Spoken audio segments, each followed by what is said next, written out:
जय हिंद दोस्तों, जैसा कि मैं बताया हूँ से इस चैनल पर बिहार पुलिस, बिहार दरोगा से संबंधित क्वेश्चन डिस्कशन करवाया जाएगा। जैसे मैं आज स्टार्ट कर रहा हूँ आँखों के बारे में। जैसे यहाँ से पूछा गया था क्वेश्चन बिहार दरोगा सब इंस्पेक्टर में से आँखों का गोलक व्यास कितना होता है? तो आँखों का गोलक व्यास होता है 2.3 सेंटीमीटर। याद रखिए, यहाँ से बहुत बच्चा क्वेश्चन गलत कर लिया था, तो आपको गलत नहीं करना है। तो आँखों का गोलक व्यास कितना होता है? 2.3 सेंटीमीटर। और वहीं एसएससी में पूछा गया था आँखों का अपर्तनांक कितना होता है? तो 1.336। आँखों का अपर्तनांक कितना होता है? 1.336। वही पूछा गया था आपका एसएसजीडी में से आंख का कौन सा लेंस होता है? तो आंखों में होता है उत्तल लेंस। आंखों में कौन सा लेंस होता है? उत्तल लेंस। और वही बिहार पुलिस से पूछा गया था जानवरों में आंख में क्या पाया जाता है जिससे कारण चमकता है? तो टिपिकम लुसिडियम पाया जाता है। याद रखिएगा, टिपिकम लुसिडियम पाया जाता है। ये सब क्वेश्चन याद रखिएगा जो आंख से संबंधित बिहार दरोगा, एसएससीजीएल और एसएसजीडी में पूछा गया था, और ये बिहार पुलिस में पूछा गया था। और आंखों से 10-15 बात और है जो आप याद रखेगा। क्या क्या याद रखना है? तो आंख का ये जो वाला ये उजला वाला भाग होता है, उजला वाला भाग, इसको बोलते हैं एस्केलेरा। क्या बोलते हैं? एस्केलेरा। और आंखों में जो काला वाला भाग होता है इसको बोलते हैं पुतली या पुपिल, जो प्रकाश के किरण को अवशोषित करता है। तो प्रकाश के किरण को क्या करता है? अवशोषित करता है। और आंख काला वाला भाग के अंतर्गत एक छोटा सा भाग होता है जो रंग जिसको बोलते हैं आइरिस, जिसमें 3 रंग होते हैं, 3 रंग होते हैं।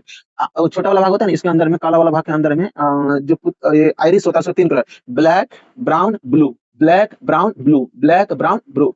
और याद रखिएगा, हम लोग का आंख में जो आंसू गिरता है वो किसके कारण गिरता है? आंखों में आंसू जो आता है तो लेक्राइमल ग्रंथि के कारण निकलता है। आंख में आंसू किसके कारण निकलता है? लेक्राइमल ग्रंथि के कारण होता है।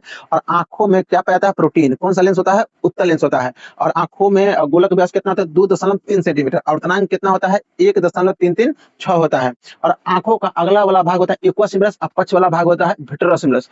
आगे एक्वासिमरस, और पीछे विट्रोसिमरस। और आंखों में याद रखिएगा, आंखों में प्रतिबिंब कहाँ बनता है? रेटिना पर। कहाँ बनता है?